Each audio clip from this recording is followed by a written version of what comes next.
Yeah. See how it goes from here to May.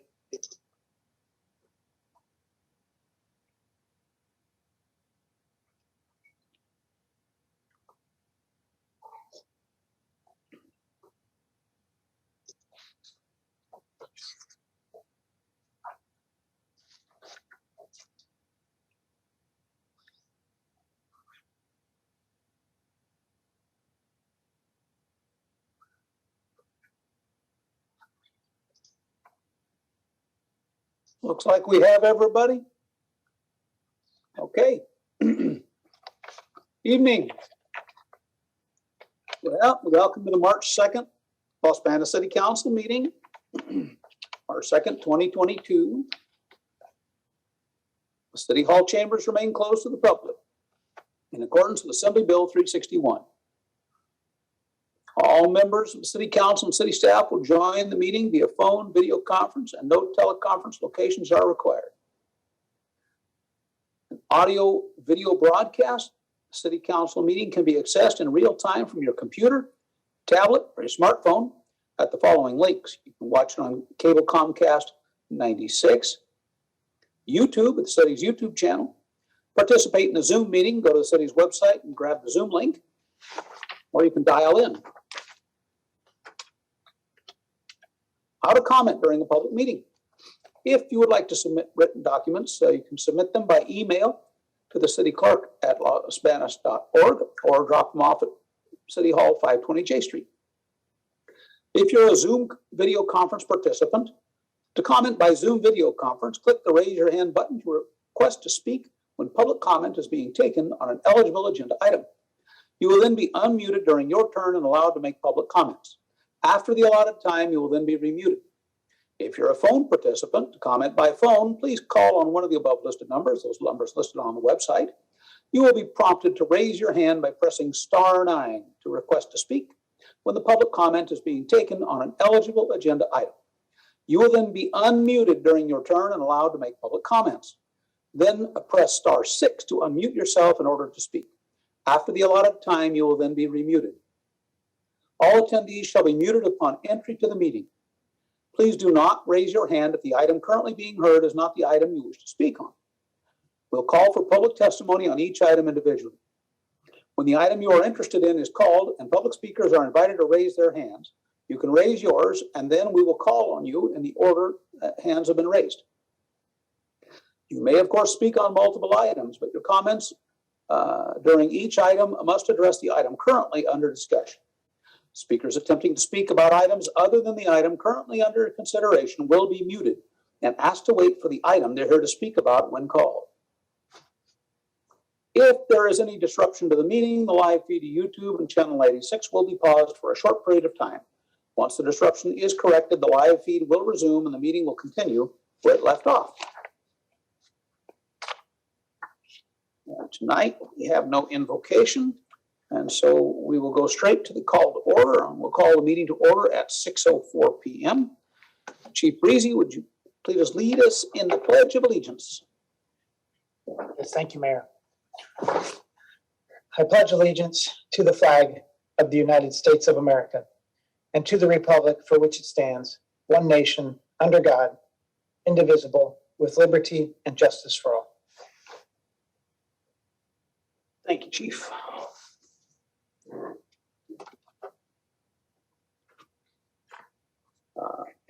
Ms. Maloney, roll call.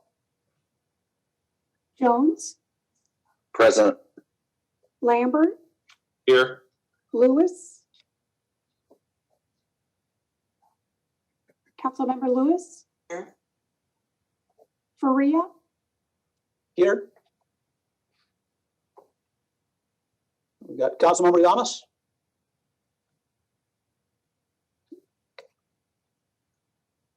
So we have a quorum. Consideration of approval of the agenda, item 4. Chair will entertain a motion.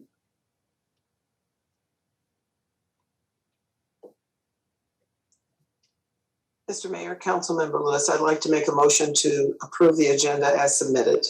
Thank you, Ms. Lewis. Do I have a second? Councilmember Lambert, second. Thank you. I have a motion by Councilmember Lewis and a second by Mayor Pro Tem Lambert to approve the agenda as submitted. Roll call, Ms. Melanie? Jones, Yes. Lambert, Yes. Lewis, Yes. Thomas, Yes. Maria. Yes. Agenda has been approved. Tonight, we have some presentations. And I'm going to get those pulled up here. Certificates of recognition. So first, we're going to do the Central Region FFA Public Speaking Finals. And these are Los Banos High School students, Alexis Carlucci and Sebastian Paolini. Alexis Carlucci, in recognition of finishing 4th overall during the job interview contest at the Central Region FFA Public Speaking Finals.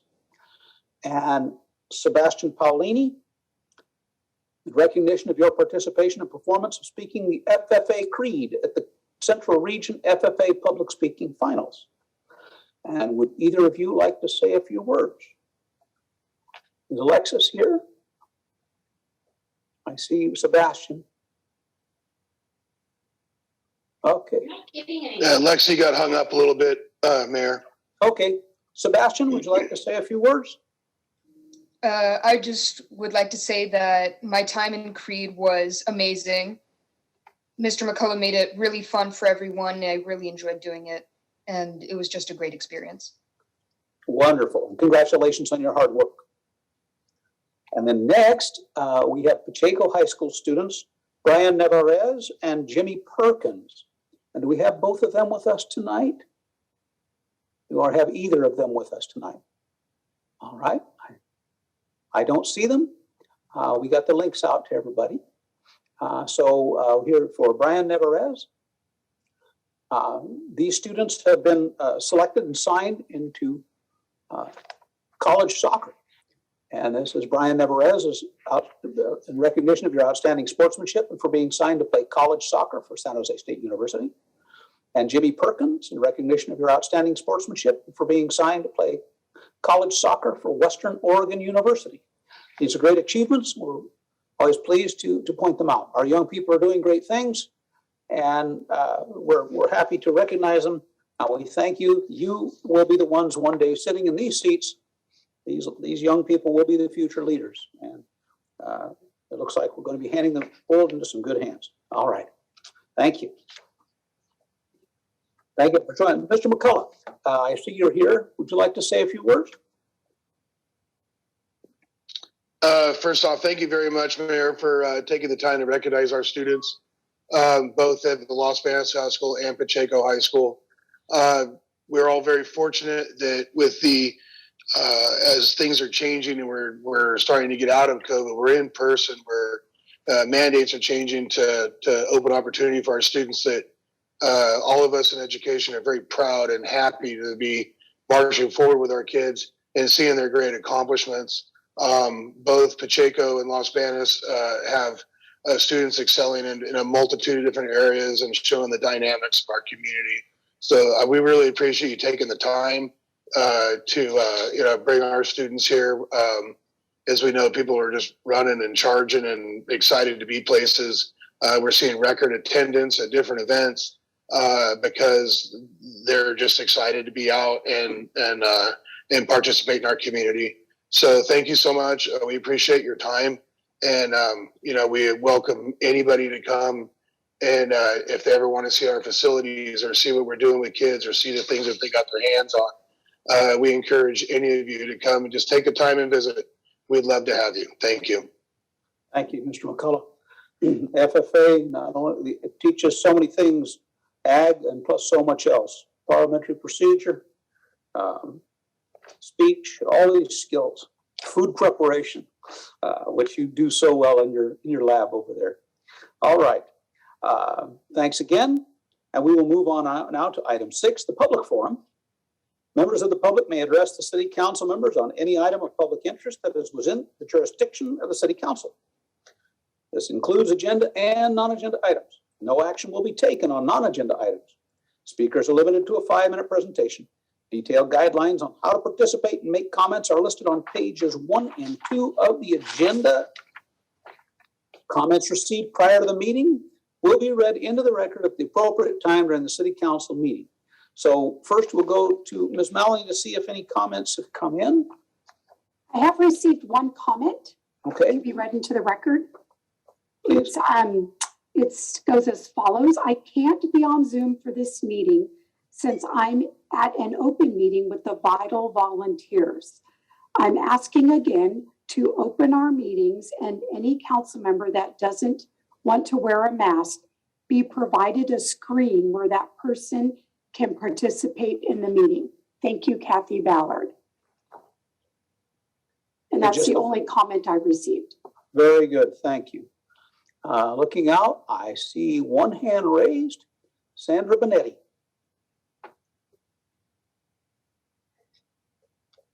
Hi, good evening, Mayor and council members. Sandra Benetti here on behalf of Peninsula Clean Energy. I'm present before you this evening to provide some information to Los Banos residents and businesses regarding upcoming enrollment for Peninsula Clean Energy's electricity generation services. So Peninsula Clean Energy is a public agency that purchases energy from clean sources like solar and wind farms and then passes savings on to its customers. Just as a reminder, the Los Banos City Council voted to join Peninsula Clean Energy in 2020. And Peninsula Clean Energy will begin serving Los Banos and residents and businesses this April. So enrollment notices are mailed out 60 and 30 days before enrollment, and then again 30 days and 60 days after enrollment. The first enrollment notices were mailed out to account holders, to anybody who pays an electricity bill in the incorporated jurisdiction of Los Banos a couple of weeks ago, and then the second enrollment notice will be mailed out again in a couple of weeks. I also wanted to let the community know that our next workshop regarding enrollment for Los Banos is scheduled for Tuesday, March 15th at 6 p.m. at the community center. This particular workshop will be presented in Spanish for regular and NEM or solar customers, and folks will be able to join us either in person or virtually. The next workshop will be held on Thursday, March 31st, also at 6 p.m. at the community center. Again, it's also virtual or in person. And this one is going to be presented in English for regular customers. And then you can register for these workshops at pencleanenergy.com/Los-Banos. If you didn't get to join us for the first NEM workshop and you're a solar customer, we're going to be holding an additional workshop for these customers in English. And that'll also be hybrid, in person, and virtual Thursday, April 21st at 6 p.m. at the community center. And that's all I have for you this evening. Thank you. Thank you, Sandra. March 15th, community center in Spanish.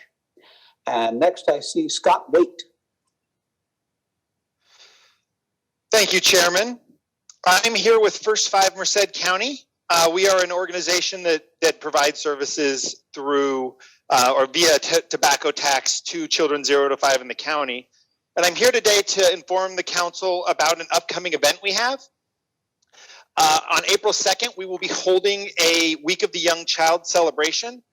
We've typically only held it in Merced, in the city of Merced, and for the first time this year, we will be holding one as well in Los Banos on April 2nd, 9 to 2. We will have food. We're going to bring in taco trucks. There'll be games for kids, bounce houses. We're going to have book giveaways. There'll be somebody making balloon animals and hats, as well as a photo booth. And really, this was in response to last year. We did a drive-through event due to the pandemic, and we held, drive-throughs throughout the county, and we saw a lot of the people in areas outside of Merced that really wanted to participate and were able to. And we got a lot of positive feedback. And so in an effort to make it more accessible to all of the 0 to 5-year-olds in the county, we'll be holding one in Los Banos this year, and we're really excited for it. So I do have flyers that I can send over in English, Spanish, and Hmong.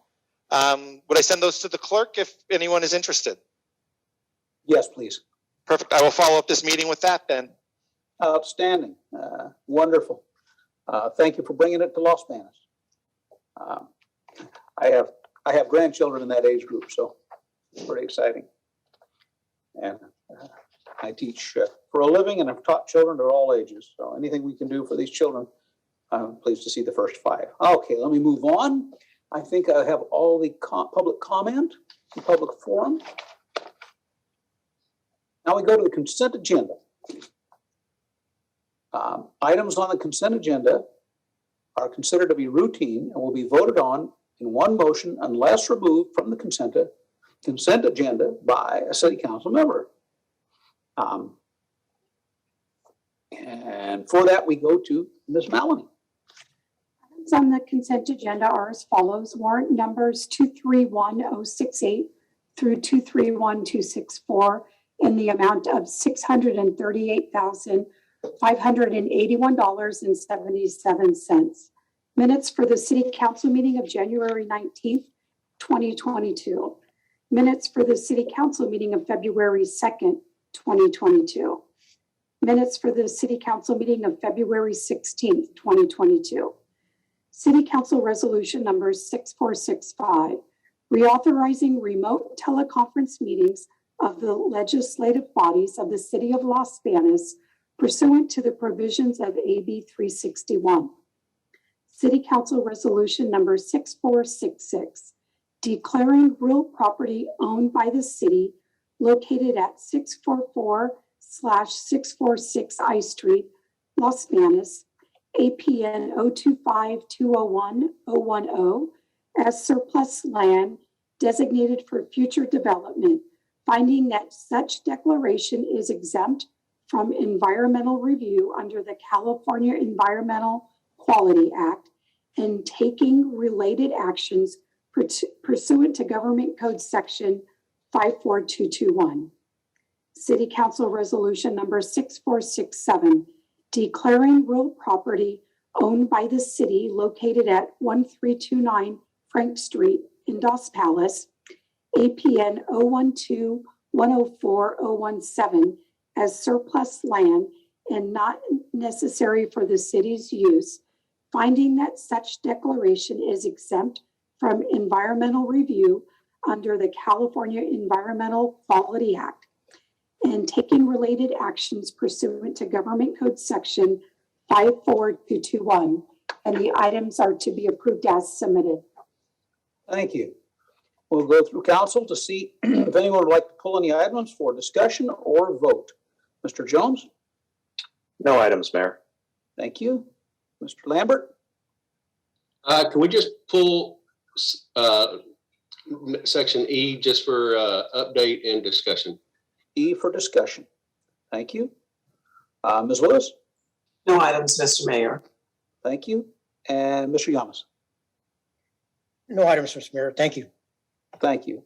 So Mr. Lambert would like item E pulled, and so we'll go to City Attorney, Mr. Vaughn. And Mr. Vaughn?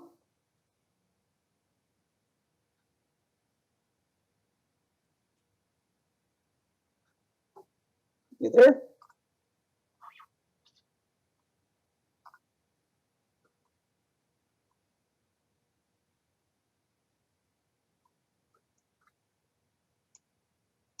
Here he comes. Sorry.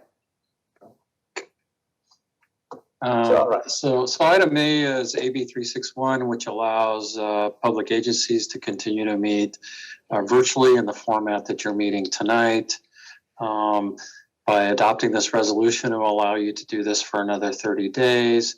It does not, there's been some recent changes due to the governor's order of, I think it was yesterday or the day before yesterday, removing the mask mandate tied to vaccination status, and staff is already starting to look at how that will affect our ability to move into in-person meetings. This resolution will allow you to continue in this format until we can get the in-person meetings up and running. And I'll answer any questions that you would like. Thank you. Mr. Lambert? So nothing further yet from OSHA. Well, no, sorry. Governor Newsom's executive order specifically indicated that masks and vaccination status in the workplace per the Cal OSHA emergency temporary standards was revoked. And so Cal OSHA now is in line with the governor's order, which is masks are not required for unvaccinated persons in the workplace. Thank you very much, sir. Okay. Appreciate it. Thank you, Mr. Mayor. Thank you. Mr. Yamas? Thank you, Mr. Mayor. Mr. Vaughn, so according to this release from the governor's office, there's really nothing that would prevent us from having in-person meetings. Am I correct on that? Well, there's certainly no regulation that would prevent you from having in-person meetings. It's still left up to the local jurisdictions as to whether they can do that safely.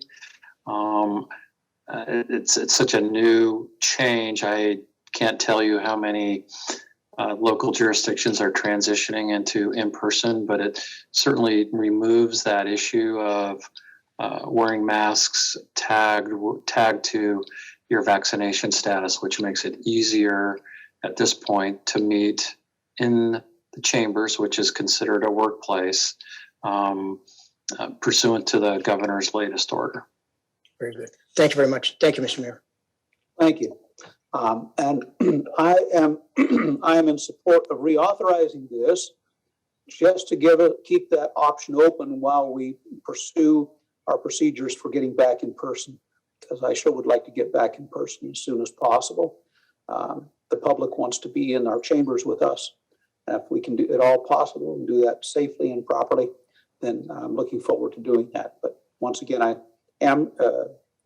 do support this to give us the options. So if there are no further questions, Chair will entertain a motion to approve the consent agenda. Mr. Mayor, I'll go ahead and make the motion to approve the consent agenda as read. Thank you. Second? Mr. Mayor, Councilmember Lewis, second. Thank you. I have a motion by Mayor Pro Tem Lambert and a second by Councilmember Lewis to approve the consent agenda as submitted. Roll call, Ms. Melanie? Jones, Yes. Lambert, Yes. Lewis, Yes. Lamas, Yes. Faria. Yes, motion carried unanimously. Thank you very much. Now, we get to go to Finance Director Williams. And this is our mid-year budget review and consideration of approval, City Council Resolution number 6468, adopting a revised budget for the 21-22 fiscal year as it pertains to expenditures and revenues. And Ms. Williams, it's all yours. Thank you, Mayor. Good evening, Mayor and council members. Tonight I have for you the mid-year budget review. Let's make sure this PowerPoint's working. There we go. The annual mid-year budget review is an essential element in maintaining fiscal stability. This allows us to take an in-depth look at the city's financial picture as of mid-year. We will tonight review the general fund and some of the other non-general funds. We'll make adjustments to approve or to achieve a more accurate budget for the current fiscal year, and it will help shape and develop next year's budget. So let's get started. So just before we start diving into the numbers, I wanted to give you all an update on the different projects and equipment purchases that you approved in last year's budget throughout. We set the priorities at the priority workshop, and then they were approved in the budget. The citywide record system it starts with the financial component of it and expands and connects all the different departments to the city finance. This is in the process. We've had a couple snafus along the way as far as getting the supplies we need because of the shipments not getting here in time. But now we do have our VMware servers here, so we can get that project up and started, which means that we can continue to move on. We have been doing a lot of behind the scenes work with this, but it looks like we're probably scheduled to be live with this next fiscal year, probably September. Downtown strategic projects, we have several different projects in that category, including the gateway signage. That is the sign at the entryway of Main Street. The construction bid documents went out on that. but that is estimated completion date is still the end of the fiscal year or by June 30. The design for the underground and streetscape have been wrapped up into the master plan project. The RFP is due back on March 11th. And then after that, we should be entering into a contract in April to move forward with those two design projects. Digital sign replacement, that is another one that we have had some delay issues with. However, it was ordered back in October, but my understanding is on its way, and it should be installed and up and running by the end of March. The animal control truck has been ordered, but has not yet been built. The patrol fleet replacement, if you remember, we ordered 4 different vehicles. So far, 1 has arrived, 2 are being painted, and 1 delivery date is pending. The police mobile records management system is IREMS. It was a project for dispatch that has actually all been completed as of January and is up and running. Code enforcement vehicles, for that we had both a animal control truck and a code enforcement vehicle. Those are both pending delivery as well. The license plate reader program, we had 2 different cameras that were going up. 1 has been installed and is up and running. The second one will be installed and up and running by year end. Fire station addition 2, due to staff shortages, particularly in project management, we've kind of put that on hold. We've got it back up and running this week. We're hoping to get out some construction and bid designs, and hopefully it'll be done by the end of the year. Most likely it'll be done in the beginning of next fiscal year, and it'll be something we'll want to carry over in next year's budget. Station security, this is also for the fire station. This has to do with the ballistic glass for the lobby. This should be completed by year end. The chief did receive his informal bids, and I believe he has selected a vendor, and that project should be completed by June 30th. The Scba replacements also for the fire department. Those have had shipping delays since December, but they are anticipated in the next month or 2. The same with the fire and rescue equipment. They're on back order, and that will maybe get here by June. If not, we'll be asking to roll over the funding so that delivery can be made in July. Aerial boom truck, again, delivery issues. We will not have that until December of 2022. So in next year's fiscal budget, we will be asking for that to be rolled over. And the stump grinder has been ordered and will be here by year end. So, yes, Ms. Lewis. You're on mute.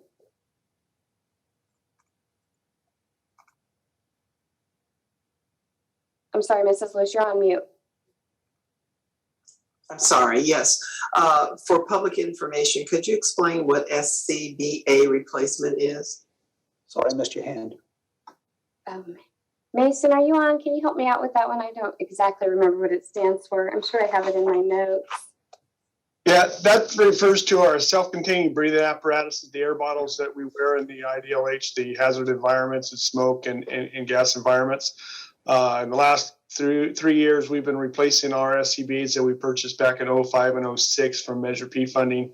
And we're wrapping that up. And actually today, since it was supposed to be here in December, today the filling station that is designed to fill the newer high-tech, high-pressure bottles that we are now using was delivered, and we'll be getting that in service very shortly. Okay. Thank you very much, Chief. You're welcome. Thank you. Thank you, Mason. So diving into the numbers, while there was a significant degree of uncertainty when we adopted the budget back at the beginning of the year, we have obviously taken a look at the assumptions that we made, and things are actually coming in a lot higher than we had anticipated.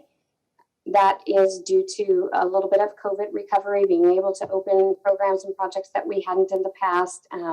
So we can show that we are rebounding from the COVID-19 pandemic. General revenues are projected to be increased by $2 million higher than we originally budgeted. A lot of that has to do with both our sales tax, our property tax, and our permit fees. So sales tax, again, we were very conservative when we budgeted this number. Reasons being because we didn't know how the pandemic was going to affect the city, but most importantly, a lot of the purchases that were made in the prior years were large one-time purchases. Things like large vehicles, cars, things like that, that ultimately we wouldn't carry over for the next year anyway, because we don't anticipate that these types of purchases will be made on a regular basis. However, that trend hasn't seemed to die down, so we do see an increase in sales tax.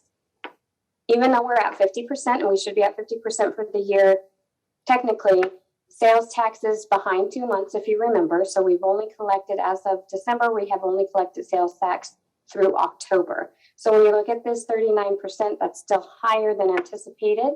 And when we go back, talk to the consultants, and we recrunch the numbers, we think that will come in about 8% higher than we originally budgeted, which is an increase of about $328,000 for the year.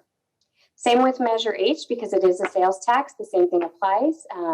We are anticipating bringing that in. Oh, and I'm sorry, that was property tax. Sales tax will increase by about $620,000. Measure H sales tax will increase by $295,000 for the year. So we're seeing that same trend for the two of them. Property taxes are also coming in higher. The little notation here is that we go and jump to January so we can have an estimate for you, including the property tax. So we did not receive these two payments until January. However, as you can see, that also puts us a little bit higher than where we anticipate it to be. We do have obviously increased sales houses, and we're expecting that to increase by about 8% or $328,000. Again, permits. Permits are more than just housing. I know when we think about permits, we think about single family homes, which has a lot to do with this number, but it also, we require permits to build, repair, demolish structures. From July to December, we have issued approximately 836 various permits. Of those permits, 198 were for single family residences. So we are anticipating that this budget will also increase, and we will increase that budget by approximately $500,000. And later on in the presentation, you'll see the offset for expenditures that are associated with the increase in permits. Moving on to franchise fees. Franchise fees are currently at 14%. These fees are collected from Comcast and Pacific Bell and are received quarterly. PG&E also pays, but they pay annually, and that's not until April, and that definitely skews the number there. But we are right on track with collecting those revenues. So moving on to TOTs.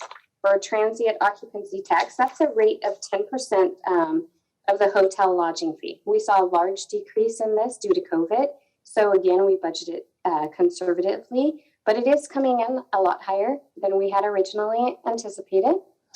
So we are actually increasing that budget by about $61,000 for the year. Business licenses are collected monthly, with the majority of them being collected in December, and that's why you see such a large percentage there.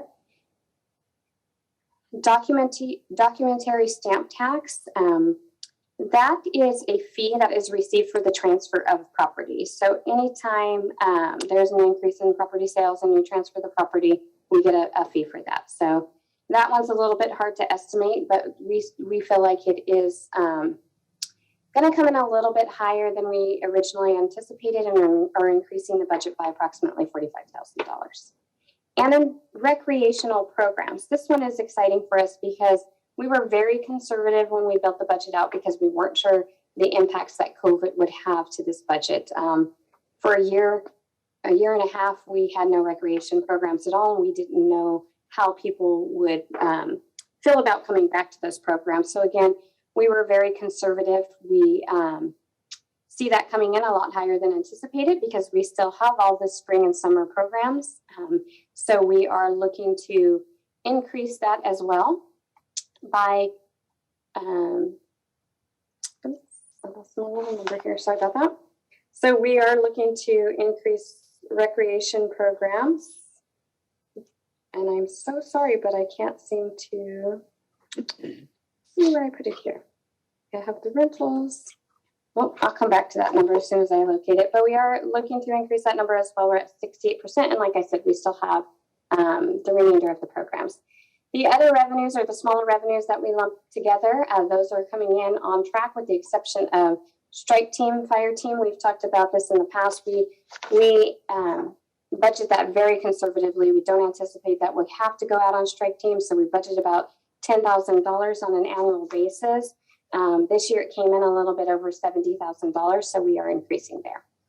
Overall, the total general fund revenue that we budgeted at the beginning of the year is a little over $21 million.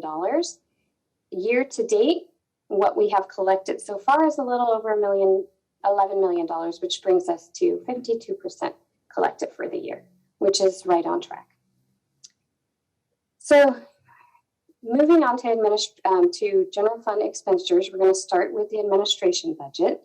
We budgeted $1.5 million in that account for the year. And so far we have spent $660,000. It is a little bit low, but a lot has to do with the capital outlay projects that we had in this budget. One of them being the point-to-point project. This project has been held up again by the VMware project, as a lot of IT projects have. You'll hear that throughout the night. But now that we have the VM servers here, we are working on those. And as soon as we get those up and running, we have several projects that will move along as well. The second project that's bringing that percentage down a little bit is the Tyler Technology Project, or as we have called it, the Citywide Record System Project. That's also budgeted proportionately in this budget, and is why we're not at 50%. Community and Economic Development was beginning budget of $1.4 million, and we've only spent $383,000 to date. There are a lot of large projects going on there that are currently being worked on, including economic development projects, the gateway signs that we spoke of a little while ago has a lot to do with it. And then also PBID gets paid out of this budget, and we don't make the first installment until January, so it's not reflected here. But we are set up to do all of those items.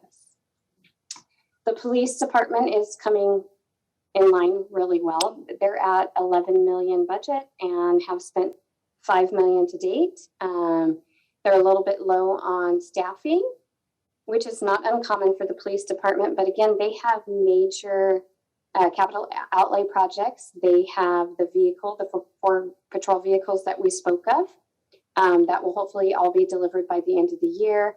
The IREMS isn't reflected here because it wasn't paid for until January. They also are part of the VMware project that is changing this, and one of the license plate readers is also budgeted out of this amount. Fire is also coming in right on track. The capital outlay projects are in there as well. And building is what I mentioned before. So we will be asking for an increase. You'll see later in the increases. We'll be asking for an increase to technical service to offset the general fund permit revenue. But again, a building is on track with their spending. Engineering is a little bit high. We did transition when we were looking for a public works director. We hired an engineering consultant, and so we didn't budget for that. We instead had it in the personnel services, and so we'll be making adjustments to cover that, and also asking for an increase to cover those engineering expenses. Code enforcement budget started at $740,000. We're at about 41%. Again, that's another one that's right on track. And we're just waiting for the vehicle purchases to catch up with our spending. Recreation is only at 37%, but that's because we also have large projects in there. And as soon as we get some of that stuff done, then we will be on track. I don't see anything stopping us from accomplishing the different capital outlay projects that we have, including park and playground equipment purchases, specialized equipment purchases, and landscape and irrigation plans. And then finally, moving on to maintenance, we're at 42%.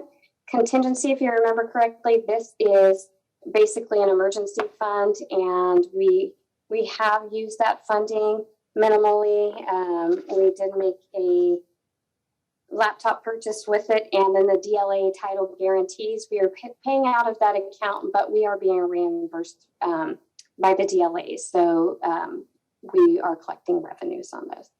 And then transfers out are a grant that we use for police funding, and this is the amount that is covered by the general fund because the grant doesn't cover that police funding itself. So total general fund expenditures were budgeted to be 21.6 million. We have so far to date spent 9.5 million. Now here comes all of our asks. So what we are looking at in general fund adjustments, and as you noticed in your staff report, Exhibit A shows a detailed breakdown of what the increases or decreases are for. Revenues, we are looking to increase by $2,059,935. Those increases include property taxes, as I mentioned, TOT, sales tax, documentary stamps, permits, false alarm fees, as far as some other smaller amounts. Administration, we are asking to increase the budget by $55,000, and this is for legal fees related to personnel issues. Fire, we are asking to increase the budget by $94,362, and this has mainly to do with strike team reimbursement. So if you remember how that works, the revenue goes into whatever fund that firefighter is paid out of. So you'll see some of the revenue being offset here. For the strike teams, we're asking for $74,000 increase to revenue, and then we're asking for it is $37,000 of that is for strike team, and $57,000 of that is for unanticipated retirements. And what goes into that are basically, if there's accruals to be cashed out, then we have to pay that, and that's not something that would normally be budgeted. So we're asking to do it at this time. Building increases include that $326,000 that offsets the $500,000 revenue. And that's for the technical services because we do use a consulting firm for all our permitting. Engineering, this is what I spoke about. The consultant fees that we need, we're asking for an increase of $70,000 in that department. And code enforcement, we're looking to increase the budget by $52,075. One of those increases is to begin researching, rehabilitating the current animal shelters. So we're asking for $20,000 so we can do a construction design plan to rehabilitate the current shelter. And the second amount that we're asking for is for an employee who wasn't budgeted for health benefits, but has since chosen to have health benefits. So we needed to increase the budget.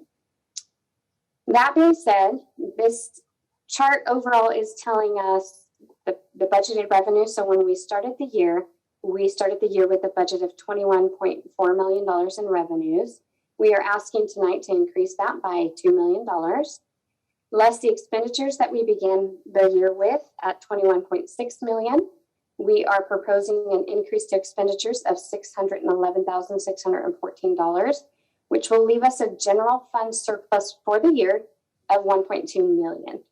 Of that surplus, $588,000 is Measure H, which, as you know, has to be set aside and assigned specifically to Measure H expenditures, which backing that out leaves us a general fund operating surplus, so just for the fiscal year, of $616,000. That is an estimated number.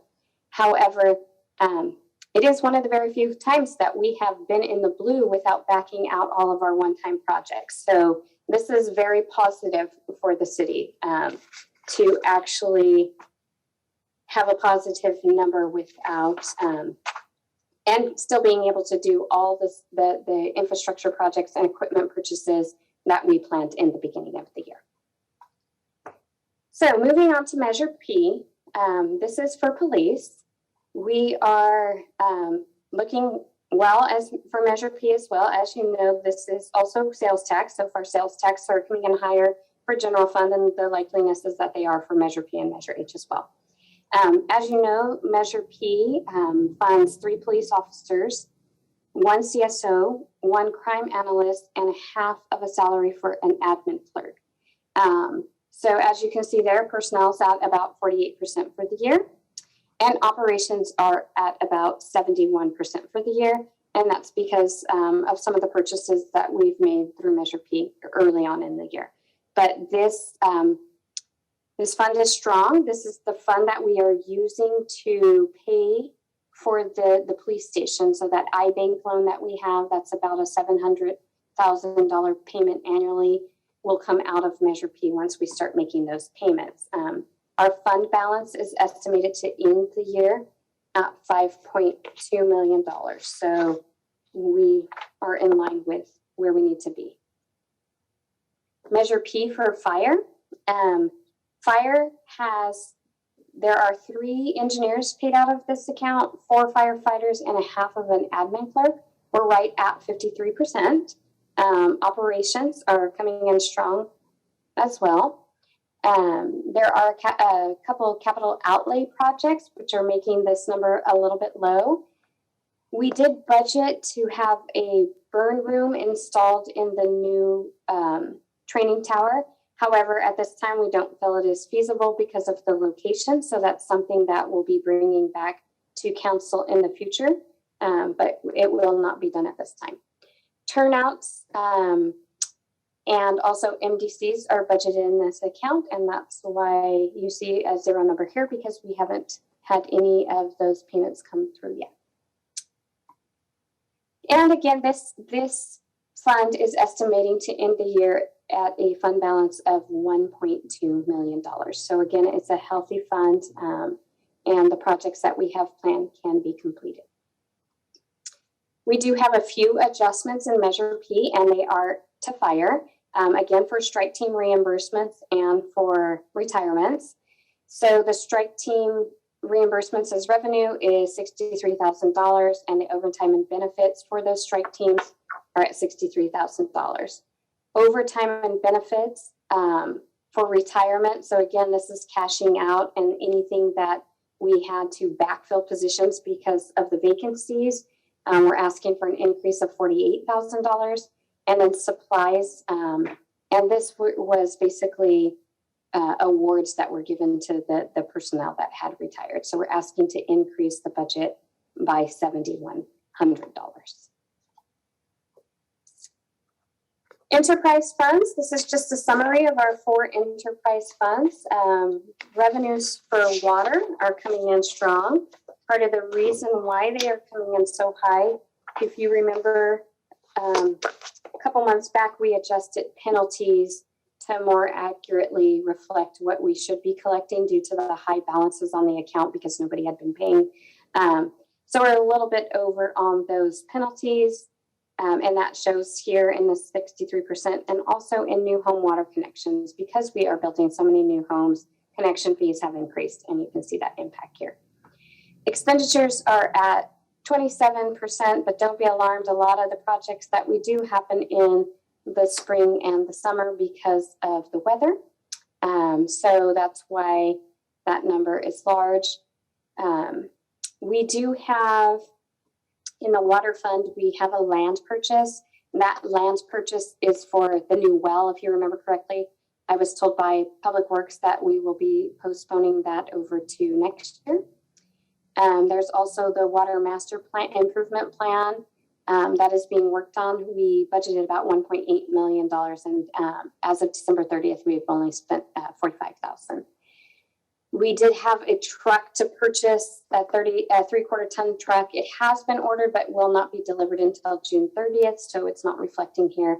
And then also we had split, and you'll see that in these other funds, we had split the truck chassis purchase between the different enterprise funds. That's not reflected here because it wasn't delivered until February, but we do have it now, and it is up and running. Same with wastewater. Wastewater revenues are coming in on track. They're a little bit over for the same reason as far as those penalties go.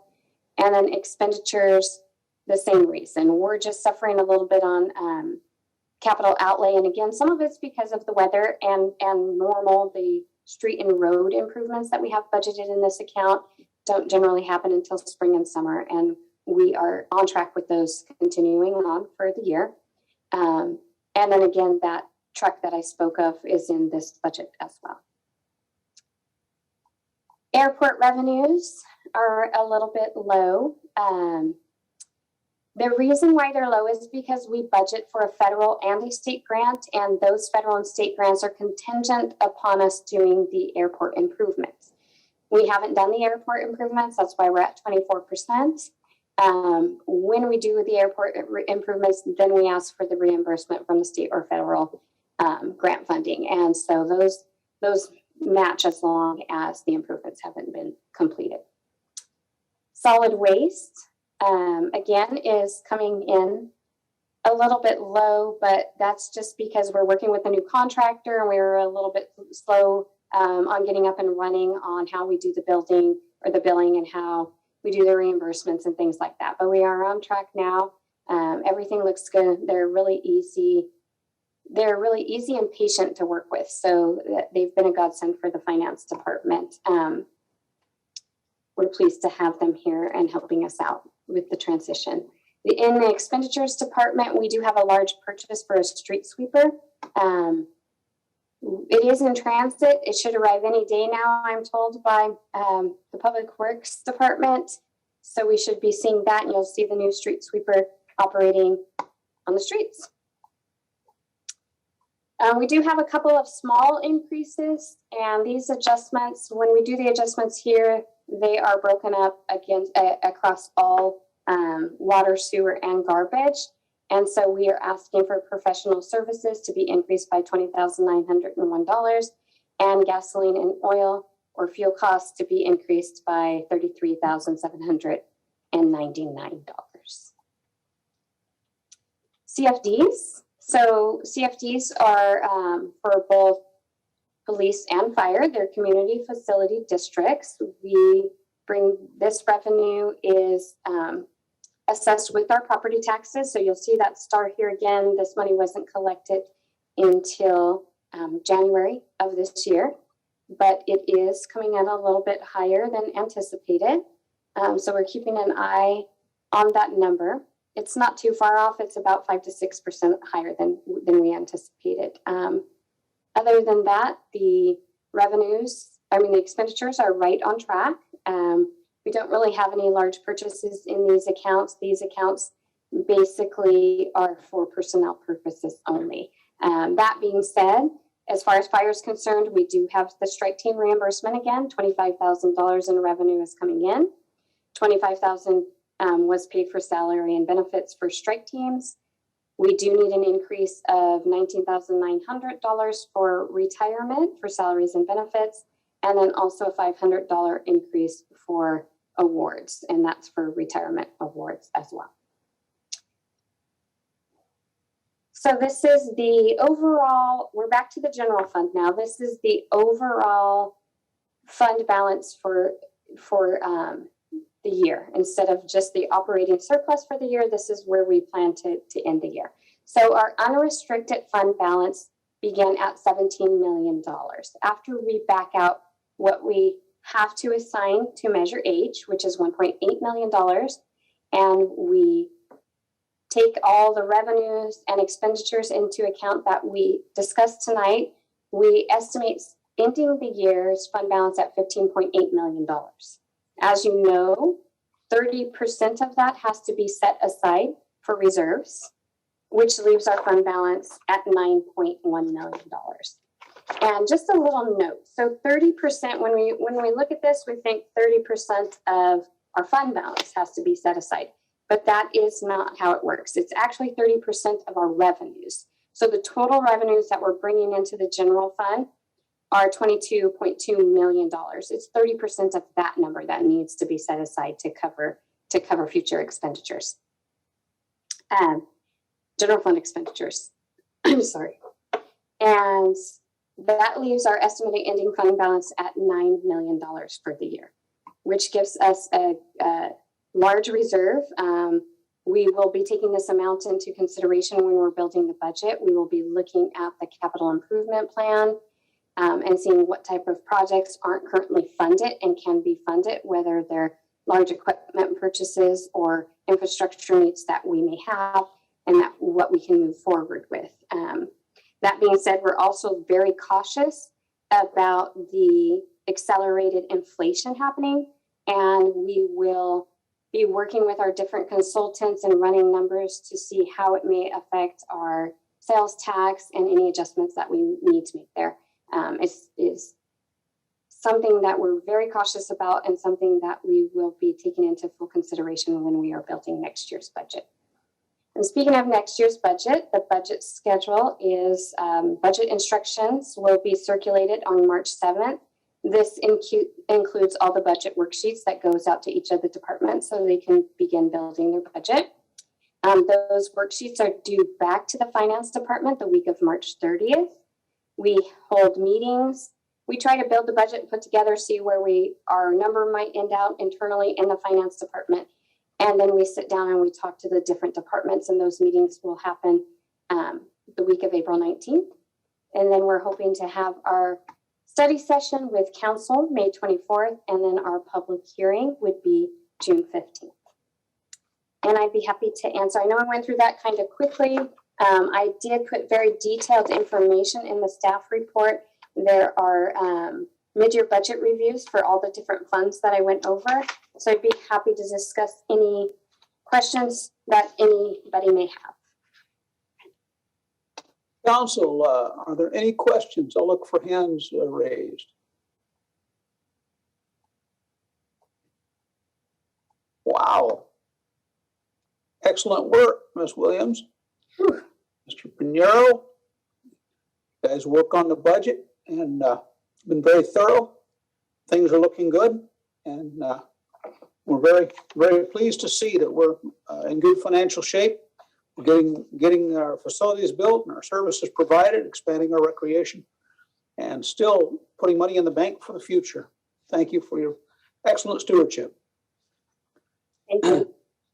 And so this calls for a motion to adopt City Council Resolution number 6468. Do I have a motion? Mr. Mayor, Mayor Pro Tem Lambert here. I'll make the motion to approve the resolution number 6468 as read. Thank you, Mr. Lambert. Do I have a second?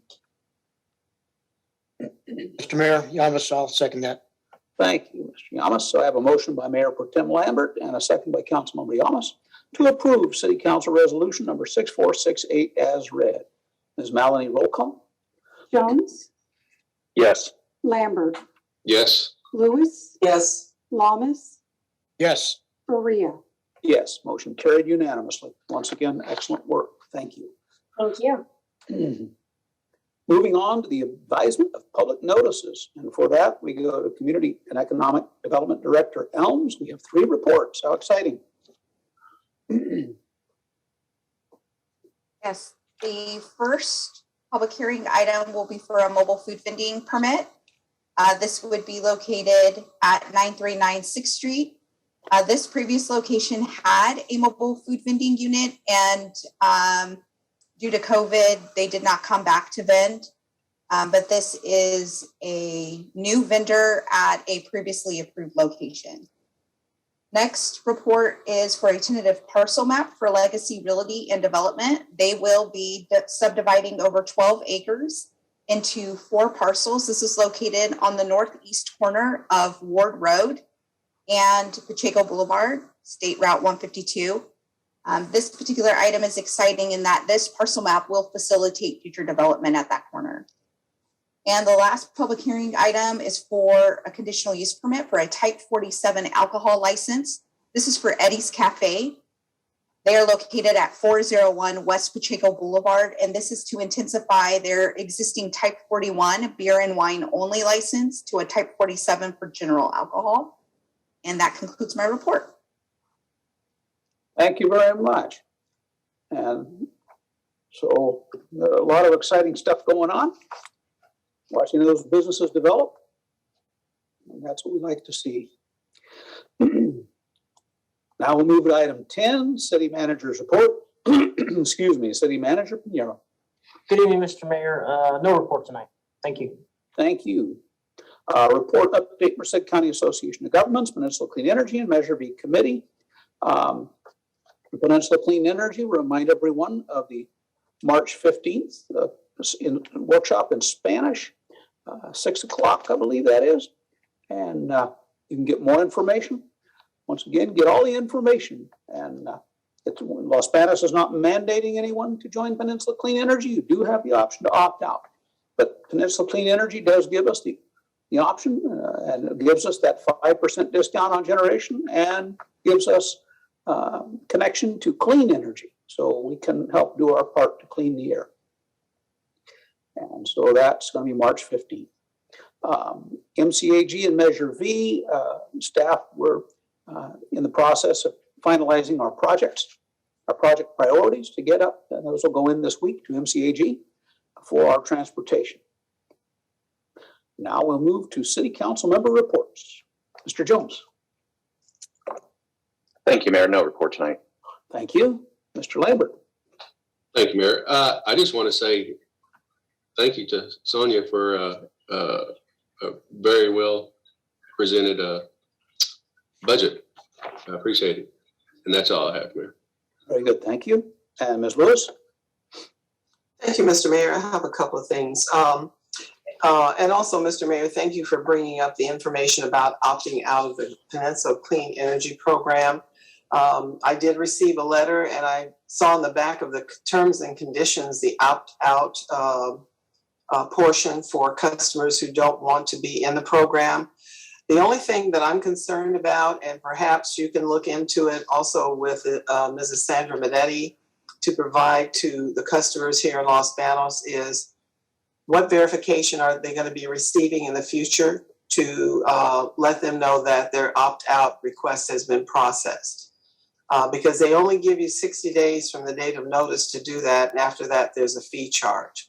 So I think it's important that even though you call this number, it doesn't state in the policy what a customer will receive in order to let them know that their opt-out option has been processed. So I'd like to see something in regards to that. And then the last thing is, I'd like to make a request of our city manager, Mr. Pinheiro, to look at the process of having each of our departments have an employee of the month, and that employee of the month be invited to come to city council to receive a certificate of appreciation. It's something that we've not done in our city, and perhaps it's done in each department, but we've never had those employees come before our city so that we can honor them for the good work that they do. When I was employed with the county of Santa Clara, we had an employee of the month each month in our department. And although Santa Clara is a much bigger government employment, Los Banos, I think, is still sizable enough that we can honor our employees and invite them to let our customers and our the residents of the city know that we have good people out there working hard for the city of Los Banos. So that's something I'd like to see instituted within our city. And that's it tonight, Mr. Mayor. Thank you. Thank you very much. Mr. Yamas. Thank you, Mr. Mayor. Got a couple items. I'd like to, I was expecting to have a little more progress in the area of in-person meetings. I know I've been asking it for several weeks. It's something that I think that we should have had a plan for. And now we're kind of behind the 8 ball. So hopefully we could have something in place by sooner than later, because I think that we owe it to the public, as the mayor said, to allow them to come and address the council. Second is the homeless project, it kind of falls in line with the same thing. I'd like to see if we could ask the city manager if he could marshal some resources to maybe have a town hall meeting. I know there's a lot of interest in the District 2, specifically College Greens area, to get a little more information as to where this project is going, what its end state is, as it had benefits in other cities, municipalities, and what do we expect to gain from this? And then the cost, the taxpayers are paying for this. So again, just a little information. I'd really appreciate that. Lastly is, I guess I should have started with this. I apologize for not being present. Last city council meeting, I had something to take care of. It was supposed to take a couple hours and it wound up taking almost 5 hours. So I apologize for being late, for not being here. Last item is, I had the privilege of going to participate in a pickleball. I thought I was going to go in there and, this is pickleball for older folks. No, I got a good workout. It's a lot of fun. It's like anything else. It's what you put into it. I got a good workout, and folks are very competitive, and it really is a lot of fun. I'd like to see this come to fruition so that we can look at the benefits for our residents. Again, it's going to add to the quality of life for our citizens. And again, it was a lot of fun, and I greatly appreciate the folks that welcomed me out there. And I'd ask the rest of the council if you're so inclined to go out there and take a look for yourself, because it is a lot of fun. Thank you very much, Mr. Mayor. Thank you. I've seen pickleball played, and I know how good my tennis skills are, so I don't think I'll be attempting pickleball. I sure enjoy watching everyone else and supporting their opportunity to do it. I have quite a bit in my little report today. I already mentioned the community center, the meeting for PCE Spanish, March 15th, and I also mentioned the project priorities, getting that to MCAG for this year's funding plans. We're having a hazardous waste disposal day. That's March 5th. That's a Saturday, 8 to noon at the fairgrounds. The usual hazardous waste rules, go to the city website, you can look that up. Arbor Day this Friday, we're going to have 4 o'clock. We're going to have the Arbor Day celebration, all kinds of fun things there, and dedications and tree planting, and the Girl Scouts will be providing refreshments, and so that's always a highlight of the afternoon. I'm going to be an honor flight to dinner. I'm going to pull this up here because I have this scrolled here. The Ag Boosters, Los Banos Ag Boosters, and the VFW and the American Legion, Central Valley Honor Flight, doing a rigatoni drive-through dinner, March 10th, 4 to 7 p.m. Tickets are only $10, and you can get hold at Los Banos Ag or the veterans. I don't know, people know that the Central Valley Honor Flight is operated and led by a Los Banos native, Paul Leffler. And so makes Los Banos very pleased and happy to see ours going out and doing great things. Arbor Day, the WorkNet is doing a 5th annual Diversibility hiring event, and that's Tuesday, March 8th, 9 a.m. to 1 p.m. And I think that's in Merced. You can contact Vilma A. Reynoso and that's V. Reynoso at muhsd.org. There's a QR code there you can use on the website. Hazardous waste. Now, once again, that'll be at the fairgrounds, the dump this Saturday. Los Banos Rotary Club will do their crab feed. Doors open at 5:30, dinner at 6:30. Los Banos Fairgrounds. It's April 1st. You can get tickets from Trustee Gene Lieb, School Board Trustee Gene Lieb. They are $75 for fresh crab, pasta, salad, bread, wine, and dessert. So it's a great meal. And that Rotary money is raised for scholarships, just to let you know. Olivera Park, we're having the Great Los Banos Egg Scramble on Saturday, April 9th. And ages 4 to 6 at 11 a.m., ages 7 to 10, 11:30 a.m., and all ages at noon. One parent will be allowed on the field for the egg hunt. time subject to change. We're going to have you have a chance to meet Mr. Bunny. And then the Los Banos Chamber of Commerce is doing their street fair. Their spring street fair is April 23rd downtown. And that will run all day there. I don't know if I have that time here. I don't, but that always runs through town. You can go to their website and check that out. Plenty of time to check on that. And then Four Paws Pet Hotel is doing an Easter egg hunt as well, April 16th. This is an Easter egg hunt. We're going to have food vendors, the Easter Bunny, and family fun on April 16th. So lots of opportunity to get out. And then one more fundraiser. This is the Sip, Savor, and Support at the Merced College. This is for Merced. It's for the Boys and Girls Clubs, Merced County. I will be playing piano. They asked me to serve, and I said, well, if you'd like to have a little background music, I'd be glad to provide some. So I'll be there playing. I'll probably have a tip jar there to gather some extra money for the event, for the charity as well. I'm a big supporter of the Boys and Girls Clubs. I'm very pleased to see them operating in Los Banos. They provide great stuff for our kids. And so with that, Chair will entertain a motion to adjourn.